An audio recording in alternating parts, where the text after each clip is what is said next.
Business മേഖലയിലാകാം, കലാമേഖലയിലാകാം, രാഷ്ട്രീയത്തിലാകാം, ധാരാളം അതിപ്രശസ്തരായ ആളുകൾ ഇത്തരത്തിലുള്ള ലോലവികാരങ്ങളുടെ പിന്നാലെ ലൈംഗികമായ അഭിനിവേശങ്ങൾക്ക് വേണ്ടി ധാരാളം സ്ത്രീകളെ പ്രാപിക്കുന്നതായിട്ട് നമ്മൾ കണ്ടിട്ടുണ്ട്.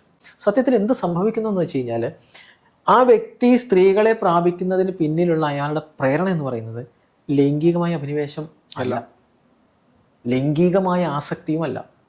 പകരം അയാളുടെ ചൈൽഡ്ഹുഡിൽ, അയാളുടെ കുട്ടിക്കാല ജീവിതത്തിൽ അയാൾക്ക് നഷ്ടപ്പെട്ട എന്തിനൊക്കെയോ വേണ്ടി, അതൊരു പക്ഷേ അൺകണ്ടീഷണൽ അക്സെപ്റ്റൻസ് ആയിരിക്കാം, ചേർത്ത് നിർത്തപ്പെടാനുള്ള ആ ചെറിയ കുഞ്ഞിൻ്റെ അന്നത്തെ ആഗ്രഹമായിരിക്കാം, ഒരു ഉമ്മയ്ക്ക് വേണ്ടി ദാഹിച്ച, ഒരു തലോടലിന് വേണ്ടി കാത്തിരുന്ന അതിൻ്റെ കുഞ്ഞു മനസ്സായിരിക്കാം. അതൊന്നും കിട്ടാതെ പോകുന്ന നഷ്ടബോധം അവൻ്റെ ഉള്ളിൽ വേദനയെ അവശേഷിക്കുകയും പിൽക്കാല ജീവിതത്തിൽ അവനത് സാധിക്കുന്ന പ്രായത്തിലേക്കോ അവസ്ഥയിലേക്കോ സാമ്പത്തിക സ്ഥിതിയിലേക്കോ എത്തിക്കഴിയുമ്പോൾ അത് അനുഭവിക്കാൻ ശ്രമിക്കുകയാണ് ചെയ്യുന്നത്. അപ്പോൾ അതിൻ്റെ പ്രേരണാ സ്രോതസ് എന്ന് പറയുന്നത് ലൈംഗികമായ അഭിനിവേശമല്ല, പകരം ശരിക്കു പറഞ്ഞാൽ അൺകണ്ടീഷണൽ ഇൻറ്റിമസിയാണ്.